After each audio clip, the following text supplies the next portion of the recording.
शिवरमानस हंस चराचर जनन स्थिति लय कारण भो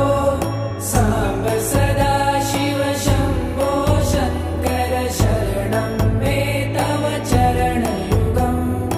अन्तःकरण विशुद्धिं भक्तिं च त्वयि सतिं प्रदेहि विभो सांब सदा शिव शंभो शंकर शरणं मे तव चरणयुगम्